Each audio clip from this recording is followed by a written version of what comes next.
Nerdcast assemble! Stay dandy, baby.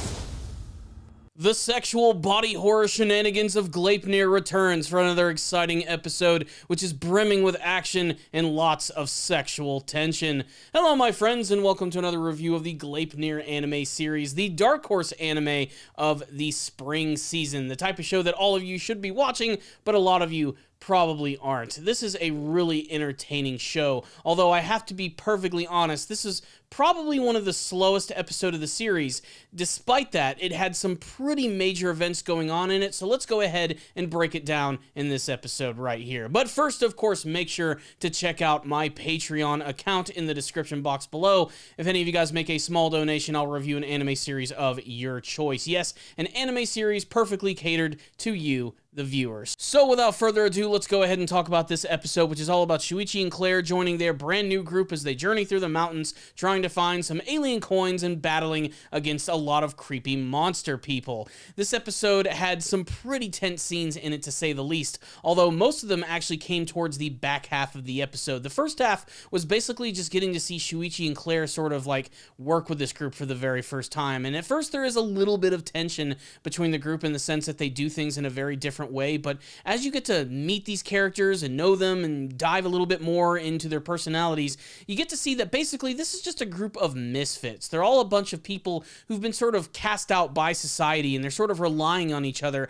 to get through this crazy situation, and the fact that they all transform into big freaky deaky Power Ranger monsters with crazy powers. What's really great though is that I love that Claire is a part of the group because she's the only one that is purely human, and while all of these characters are human in a sense, it's good to have someone like that who's a little more grounded amongst the group, and she also seems to be very intelligent. It's something that we've seen a lot from her character throughout most of the series, that she's sort of like the voice of reason in some senses, yet she's not afraid to just go buck wild and insane with some of her plans, and she takes notice of a lot of things that the other members just don't seem to see. Throughout most of the episode, they're actually making their way through these mountains and trying to avoid the territory of even stronger people who have crazier powers, and they find this one mark, which essentially is just like a crossbone and skull on a rock, which at first seems like kind of like an entryway into the territory of other people. That is until Claire actually realizes that it's all actually a trick, a trap. It's basically created to push people out into a clearing so that they can be found by another group. In fact, they even bring back that one villainous character a couple episodes ago, the guy with the weird freaky teeth. I don't even know if they mention his name or not, but the only thing we really know about his character is that he's got a whole separate faction, completely different from Elena's, and basically he just has like this army of monsters and goons that are working for him. What I really love about this character is how he sort of subverted my expectations, where initially he came across as this very cold and callous villain, where if he sends one of his guys on a mission and they fail, they're going to end up getting killed. But this guy actually doesn't do that at all. There's an entire scene where one of his members actually fails in a mission to try and stop them and actually kidnap one member of their team, and he fails spectacularly. Like, he gets his ass completely handed to him, and you thought there was going to be this moment where he was found out after he was beaten and battered that this guy was just going to kill him and be done with him, but no, he actually shares in with his pain, going as far as to ripping out one of his teeth, basically declaring that he's in this with all of them. It makes him a very different villain than I'm actually used to seeing in these type of series, and I have to say, it's pretty damned interesting. I can't wait to learn a little bit more about this guy, and we even get to see more of his monster form in this episode, which essentially is just like a giant gorilla Bigfoot looking monster. I don't know, it's freaking crazy, but I really love the look of it. It's very disturbing when compared to some of the other monsters that we've actually seen in the series, which seem to take on a more human-esque form. This is just pure beast mode, and I really love it.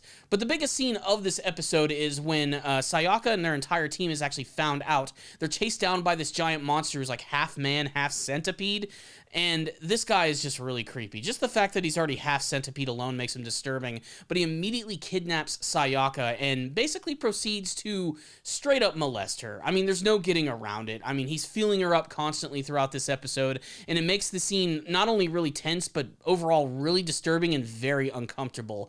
Overall, though, this entire scene was just an excuse, though, to see what Yota Murakami can actually do, and he's definitely been, I think, the most normal member of the group until this episode. So, Yota comes across as kind of like a pretty boy type of character, but he can actually throw some freaking punches. That's actually sort of like his entire thing. He doesn't transform into a monster, but basically he rips his shirt off and these weird sort of tattoo-like markings go all over his body, and essentially he just powers up and becomes a really strong fighter. It's something that he's really good at. They even show in his backstory that the last thing we heard from his character is that he was in school, he got into a big fight, and he was subsequently kicked out of the school. Now he has a new purpose in life, which is fighting monsters and doing it in style. He seems to be something of a martial arts expert, and he just demolishes this centipede guy, so much so that most of the scene is censored. We actually get to see that this guy's jaw is essentially completely dislocated and ripped from his skull. However, again, a lot of the gorier details are covered up in black. It's a really disturbing scene, and I hope to see a lot more from this character, who at first seemed like he was going to be like one of those characters that's just immensely strong, a glass cannon type of character. But even with that, I mean, there are still really strong characters in the show, because not long after that, we get to see that the leader of this group ends up cornering all of them and immediately goes on the attack, not only taking out Isao, the guy who can actually like grow trees and everything, but even making Yota, who just previously demonstrated his strength, look like kind of, well, frankly, a little bitch. It really shows how strong this character is, and the fact that he has an entire army of monsters behind them just really shows that this is going to be like one of the first major forces that Shuichi, Clair, and their brand new group are going to have to go up against. So what's the rundown on this episode of Gleipnir? This was, like I said, kind of a slow episode where not that much happened, but the things that did happen were very important. But I think what I really liked about this episode, that even though it was slow, there were these little moments that were really building on these characters. And maybe it's just me, this is just the way that I'm interpreting it, but was it just me, or was there a lot of sexual tension in this episode? Mostly at the beginning when we were watching these characters make their way through the mountains.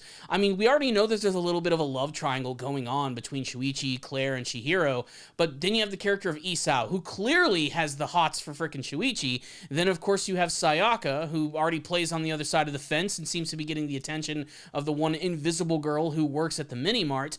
There's this entire moment with all these characters working together, and you're just waiting for them to all just start making out with one another. It's pretty freaking weird, but overall, it goes with the overall thematics of the entire show, of what it's been portraying since the first episode of the series, which is just a lot of sex right up in your face. Sex and monsters. That's Gleipnir in a nutshell. I also really enjoyed the quiet moment where the characters actually got to take a break from all of the chaos that was going on. Isao using his abilities to grow watermelons and allowing them all to have like a little bit of a snack break and relax and show their more human sides before everything just immediately went south with the big attack from all of these other brand new villains who were appearing in the series. It was of course a great excuse for action, but I really liked it. It was kind of a yin-yang kind of effect. And again, it's what made this episode so engrossing. Again, despite the fact that it was kind of slow. But I'm really interested to see what's going to be happening next, as now that we have a big major villain in play, getting ready to throw down with Shuichi and his friends, especially because he seems very interested in Shuichi and Clair in particular. I mean, they already have a striking, weird look to their transformation, but he even notices that there's something really unique about them. So I can't wait to see what this is ultimately going to lead to in the series. I have a feeling there are going to be some major events happening in the next couple of episodes, and I even have a feeling we're getting close to our next major character death for the series.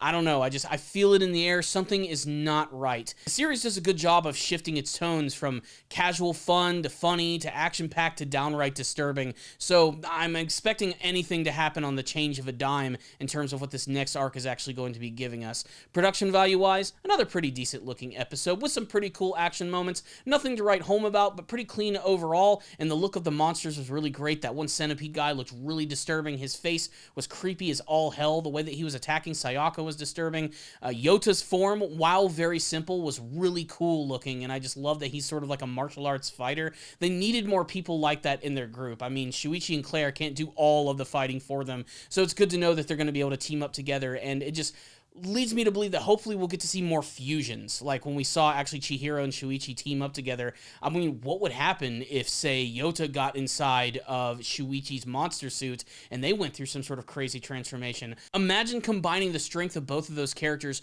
what they could be capable of. I think it would lead to some pretty kick-ass action.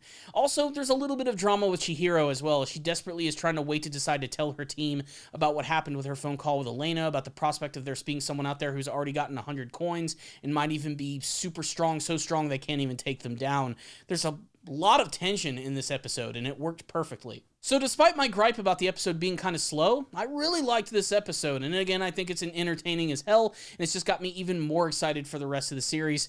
I'm dropping a 4 out of 5 on this one, and I think you guys should definitely check it out. If any of you did watch the episode, please tell me what you thought about it in the comment section below, and what you hope to see from the rest of the Gleipnir anime series. Thank you guys so much for watching this review. Please subscribe to the channel for more videos just like this one. If you did like this video, transform into your monster form and hit that like button. It helps out these videos tremendously. But of course, if you want to go the extra mile, please check out my Patreon account in the description box below. I would really appreciate it. Like I said, you make a donation, I'm going to review a series of your choice. You have the power to make this happen. So there it is, guys. I'll see you all next time, and as always, stay dandy, baby.